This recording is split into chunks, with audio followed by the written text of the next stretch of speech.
As I mentioned, I am Hank Bovee, the touring docent for today. I am both the administrator of our Slow Art Friday as well as our moderator, and we will be doing the same thing next month for next month's Slow Art Friday.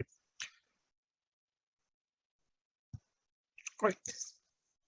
So today we are going to be discussing modernist design at Black Mountain College, which is one of the current exhibits at the Asheville Art Museum. So for those of you that are regulars to the Slow Art Friday, it's a little bit different than what we've done in the past, and we're not looking at a lot of artworks.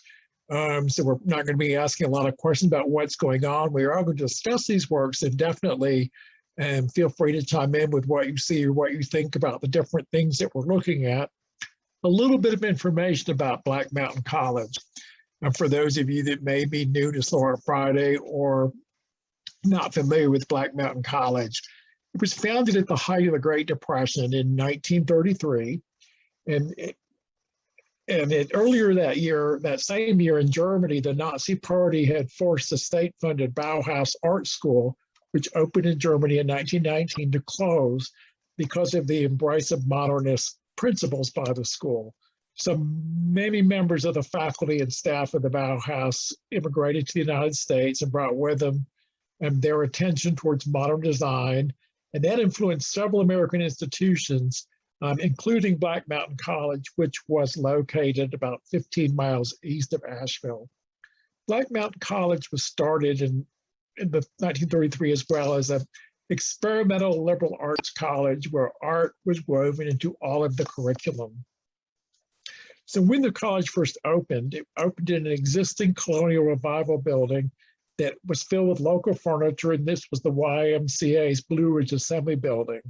By 1940, Black Mountain College started new buildings on its campus at Lake Eden, and that campus still exists at Lake Eden in Black Mountain. Although Black Mountain College closed in 1957, the Lake Eden campus is now occupied by Camp Rockmount, but it does still exist. So the students and faculty at Black Mountain College sought to create simply designed, inexpensive functional objects that look to the future instead of the past. The people, styles, and influence of the Bauhaus and Black Mountain College intermingled from the college's founding until its closure in 1957. So the works in this exhibit illustrate that cross-pollination from the setting of Black Mountain College and its effect on design in the United States. So with that said, just a quick conversation about modernism. Does anybody have thoughts of what modernism might mean to them?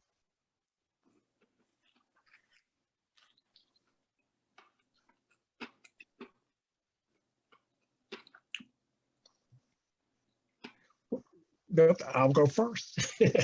So modernism was basically a cross-cultural thing. In other words, it was art, politics, sociology, and so on. But from the art and design standpoint, modernism stressed function over form. So a lot of the ornate, fancy pieces were simplified because function became more important than the form. It also was about making things that could be mass produced. It's very much an outgrowth of the Industrial Revolution. And materials became important. In other words, materials that could be manufactured and low cost, and everything had a very industrial design to it. So with that said, let us look at our first piece. Take a few moments to look at these two photographs, and then we will talk about them.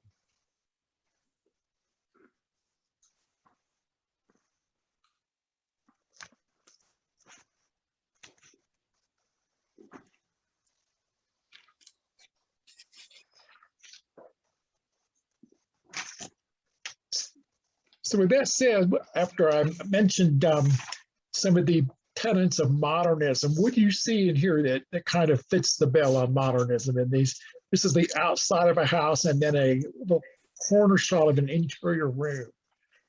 So what in these images speaks to modernism?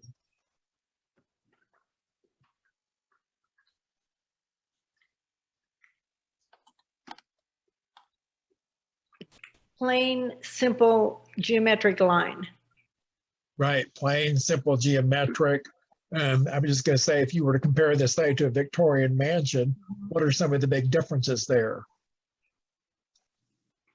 Well, Victorian mansion has a lot of curved line, and it also has a lot of embellishment, and modernism doesn't embellish. Exactly. You know, in say a Victorian mansion or a Tudor house or whatever, a lot of emphasis is on the looks, embellishments, as you said, so not so much function, but a big emphasis on form. Whereas if we look at this house, we pretty much see no emphasis on form at all. It's pretty much about function, you know, the flat roof, the square walls, the small windows. It's shelter. It's shelter. It's what? It's shelter. It is, yes. You know, the function of this building is to provide shelter. You're exactly right. It's built strictly for function.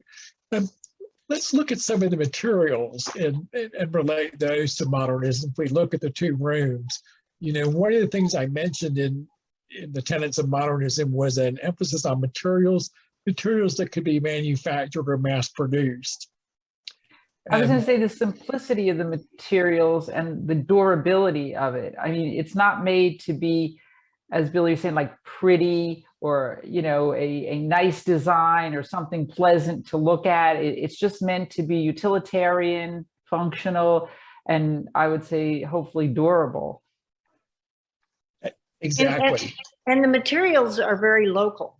I was just out on this campus last week, just a week ago, and everything that was used to build this campus was local and easily accessible.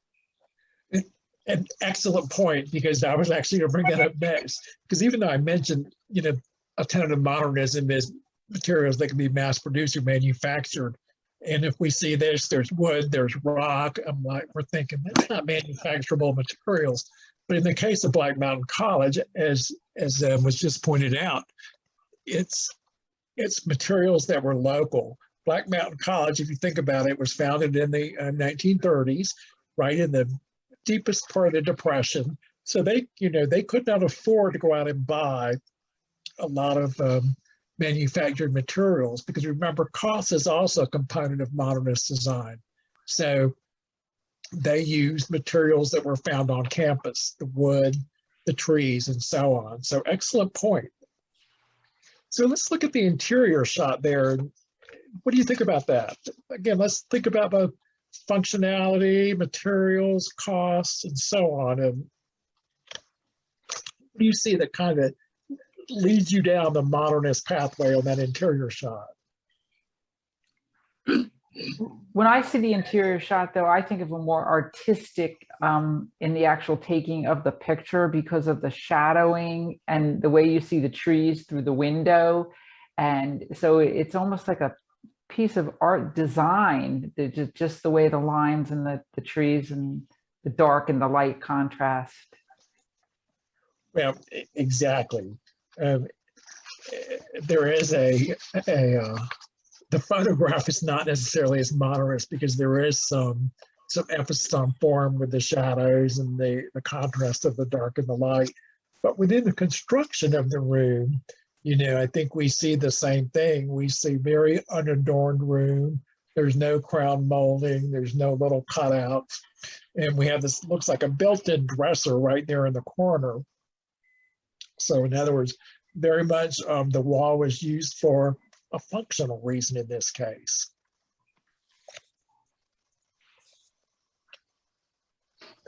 What else can we see there? Hank, it looks like, isn't the dresser built in? Is that a dresser that is actually built into the wall? So it's adjacent to the closet. And so then completely functional, you know, as compared with, as you mentioned, Victorian or prior furniture styles. This is just there. Exactly. It's there to function.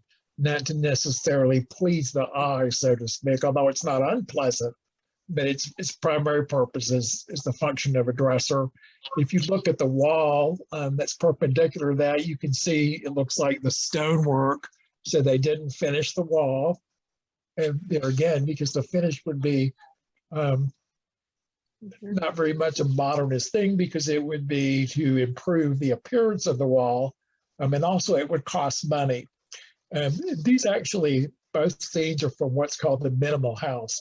You said you saw that, Billy, right? At the Yeah, I was out there last week on a tour with a group.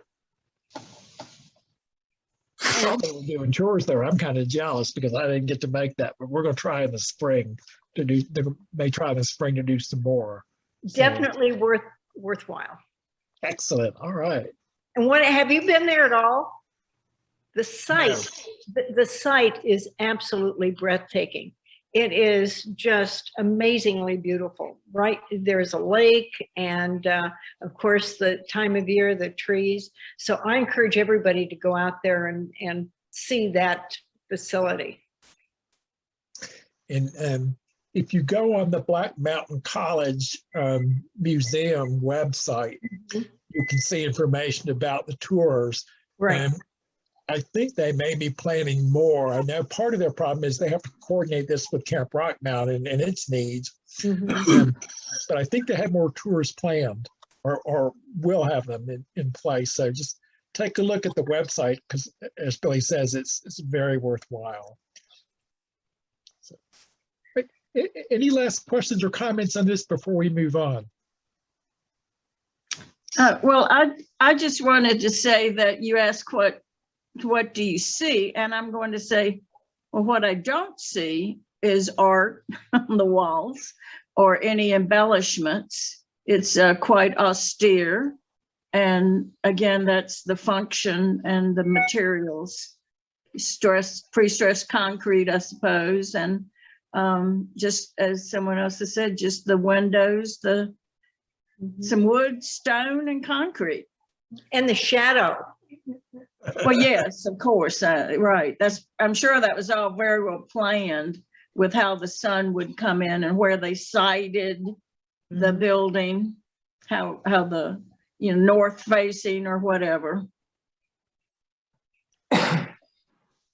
So exactly, the only ornamentation is provided by the sun. So, all right. So these are two photographs by Hazel Larson Archer, taken about 1948.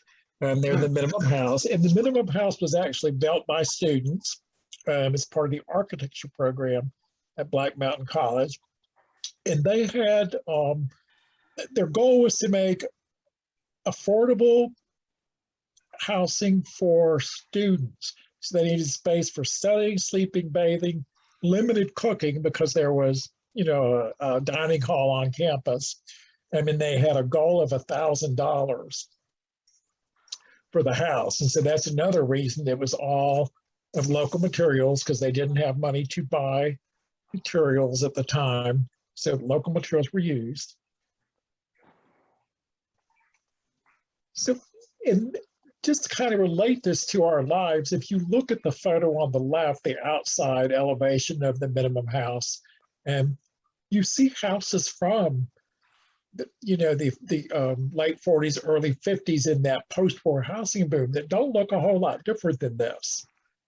And were probably built using those same philosophies of low cost, form, function over form. And I actually spent the first 8 years of my life in Levittown, Pennsylvania. And Levittown was post-war housing, and it was mass produced. And the house did not look a whole lot different than this. It was a little bit bigger, I think. And their goal was the same. They wanted low-cost housing using manufactured materials that they could quickly mass produce. And that, they built 10,000 houses in a short period of time to satisfy the post-war housing need. So it lives with us today in different neighborhoods.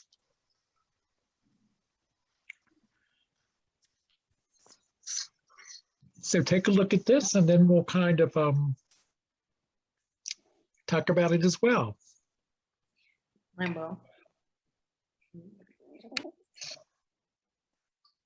I'm curious about it looks like the metal siding that's covering the brick fireplace, Right, it's like the corrugated hearth.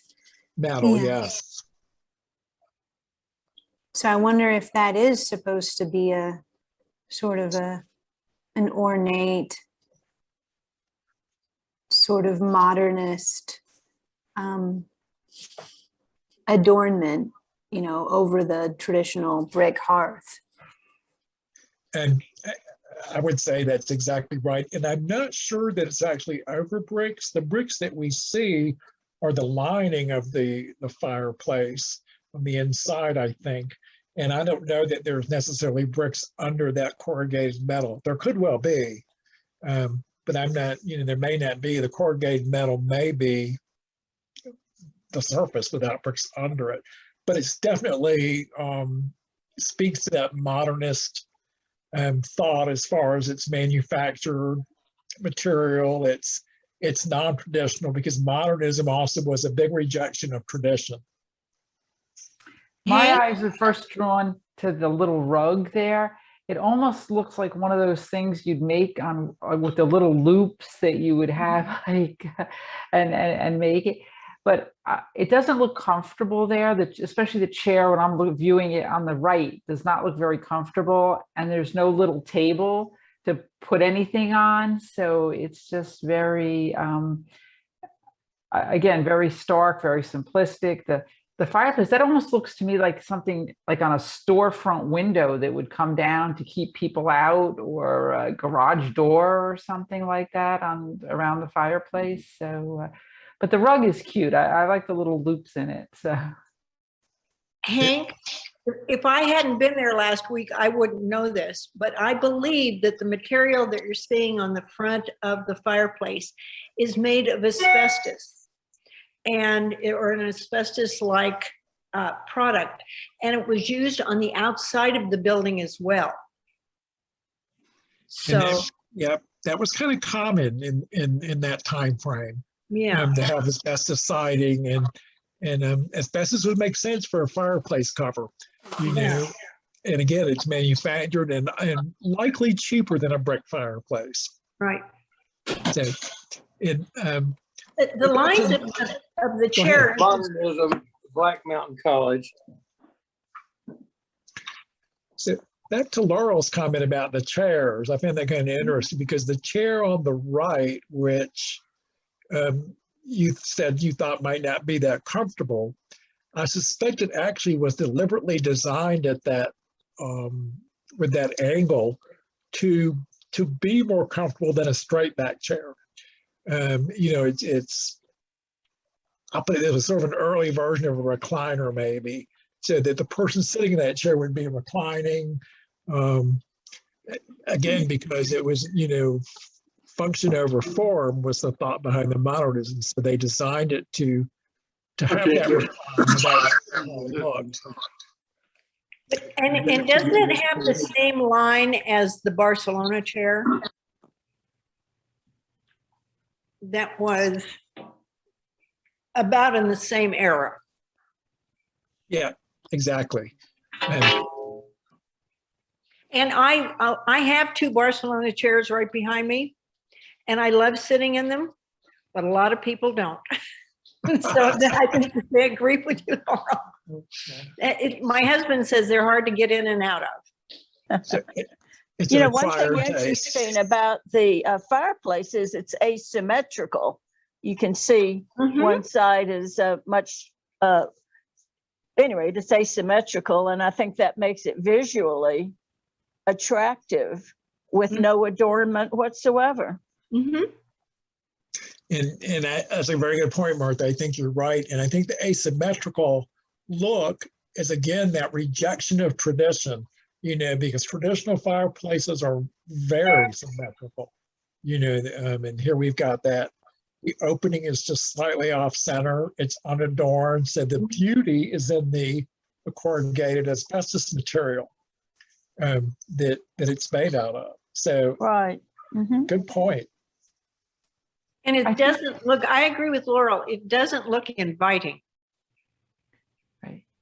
I mean, I think the chair on the right, again, I wasn't looking in terms of the recliner or the angle of it. I was just thinking there's no arms and there's no Hardwood. fabric. You know, there's no head cushion, there's no seated cushion, and there's no arms for leverage in or out. And where the chair on the left is a total contrast. It's your typical, you know, design, but it has arms and fabric. So, I don't know. Cushioning. Yep. But there again, it's a very simple chair. And on the left, even though it's slightly more, slightly more comfortable and more traditional than the chair on the right, it still has a very minimalist look to it. There's no adornment. The fabric is plain. The wood has no scroll work or anything on there. So it's very much a Yeah, plenty. My tongue is modernist piece.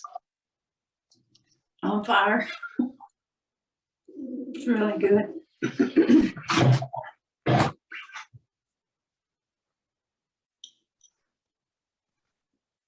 So I couldn't tell if somebody was making a point there or not, or if that was just interference. So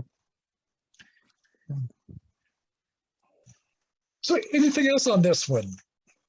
It's interesting, the placement of the chairs. That, you know, I mean, in my living room, our furniture is facing the fireplace. You know, we like to sit in front of the fireplace, not next to it.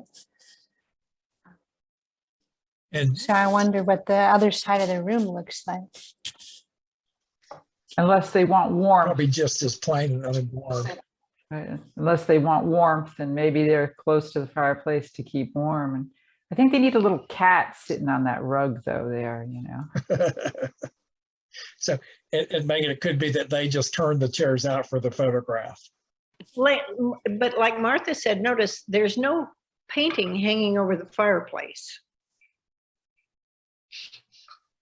Well, and there's nothing on the walls at all No. other than that little square next to the fireplace, which might be like a heat register. I'm not sure. But there again, that's very, you know, that's that modernist principle of you know, unadornment, very functional. And also, this was designed as student housing. So there again, students might not have artwork to put on the walls. This predates when we were in college and had posters to put on the wall. So, But these students were creating art every day. well, actually, you raise a good point. So They're, I don't have a good answer to why they don't have their own art hanging there. But good point.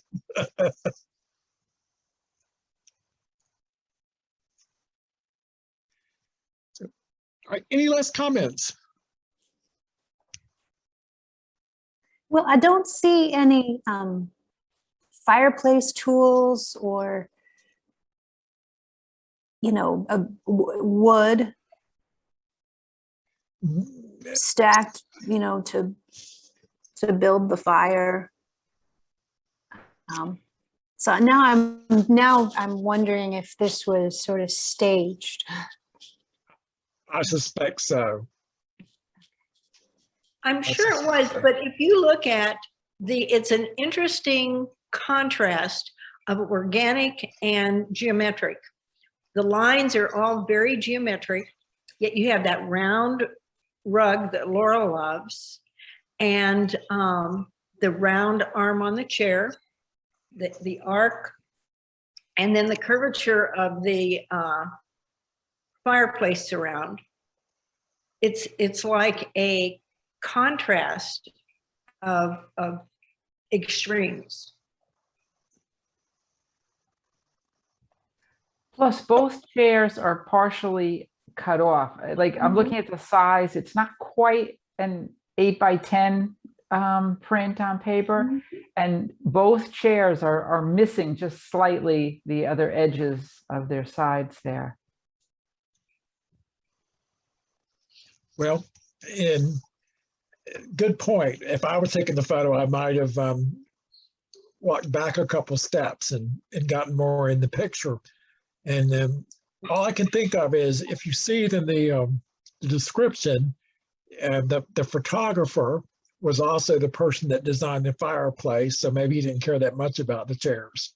He was focused on the fireplace.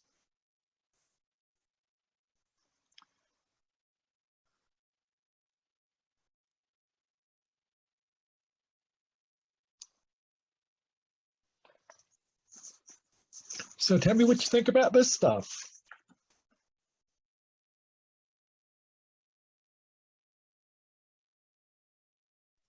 I like how the modular cabinets stack. I saw a larger grouping of them in the museum, and they're movable, which is nice. Again, very functional, and you can make it work in different ways for your own satisfaction and needs, I would think. And the wood is pretty as well. The wood is very pretty, yes, and you're right. They were designed again for student housing, so they're it's again function over form. So they're multi-purpose. You could sit on it. You could use it as a table. You can stack it and make bookcases. So its function was the primary goal of these. And they're sturdy. They're sturdy. Very sturdy, exactly. They probably didn't have computers as we do today back then, but these remind me of college dorm type of where you put computers and monitors and mice and mouse pads and books and just like a learning environment on the one on the right. And then the chair on the left, now this is a little different because it does look like that's maybe leather or, a different type. It's not just wood where you'd be sitting on the chair. And again, exactly. It's, I actually like the chair a lot.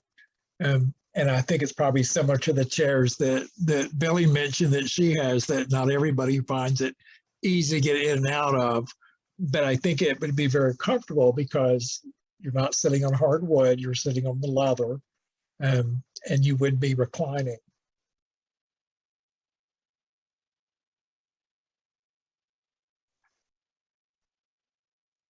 So any other thoughts on these stools and the chair? Well, I'm wondering if your head would be, if you'd have to hold your head up, how comfortable would you be in that chair for a long period of time if you're leaning back, but you're having to hold your head up? I think that would go to the height of the person. And I think back in the era when I think this was built or made, people were shorter. I don't know. Well, I don't know. Yeah, it could be. It was actually built in the early 40s. But they might have been smaller, but it's a small chair. It's 26 3/4 by 17 1/8 by 24 1/2. So it's pretty low to the ground. It's, a large person their head would be, I think, above the top of the back. As Megan says, it might not be that comfortable depending on your size. Because this one is a part of the permanent collection at the museum. So if you've been to the museum, it's been on display there since they opened the new museum, and it's not a big chair at all. But again, in this particular photograph, especially the one on the left, it's truncated on both sides. You only see a little, you're missing a piece of the chair and, the part of the table or on the other side also. So what I'm hearing is if they had a school of photography at Black Mountain College, it was a dud. So because they could do a better job with the photographs. So and just a little bit about these. The stools were designed and made by Molly Gregory, and she was an instructor of students at Black Mountain College.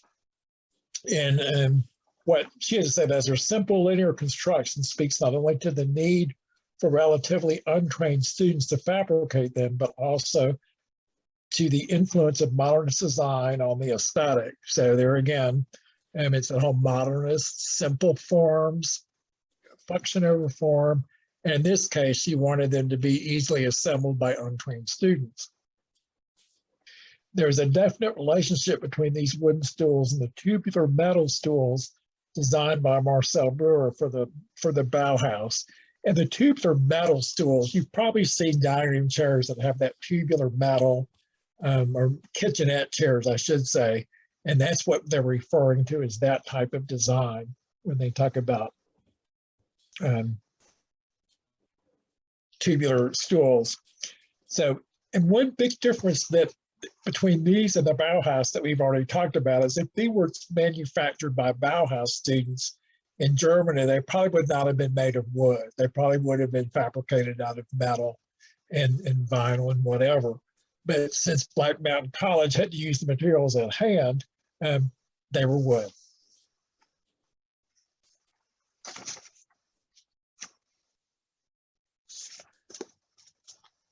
Any other comments on these?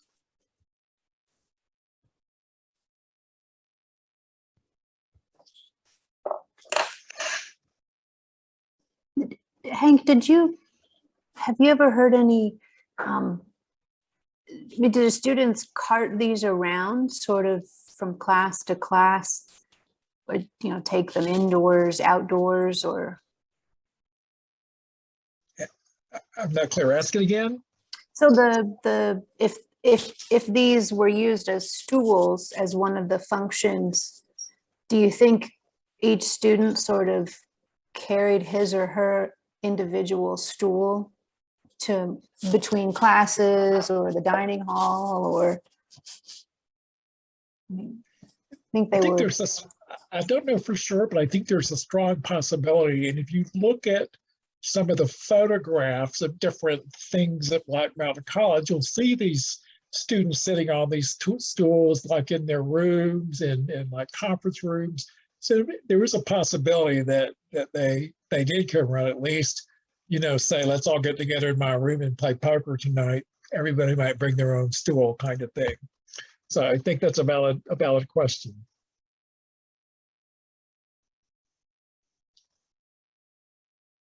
Any other thoughts?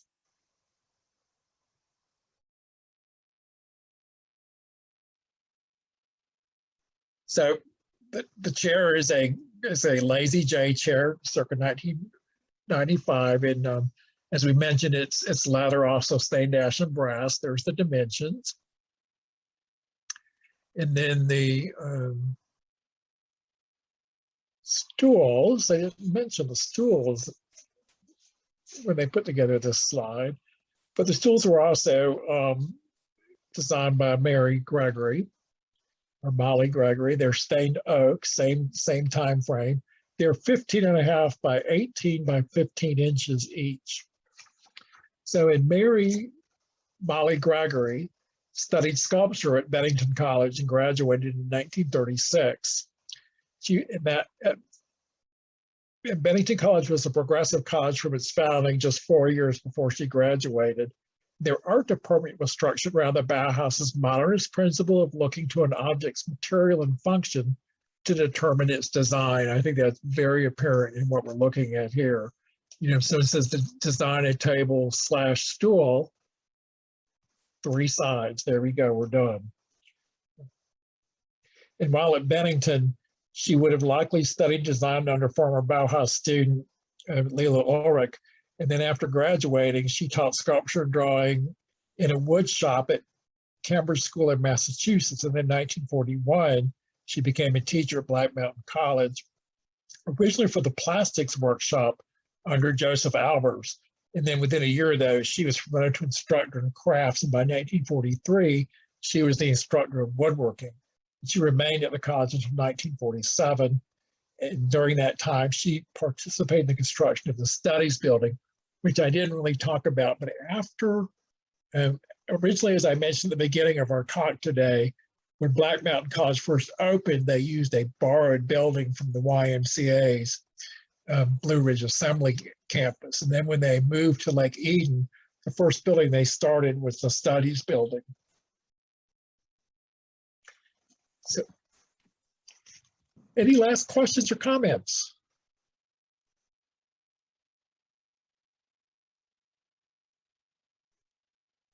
Well, thanks everyone for a good Slow Art Friday.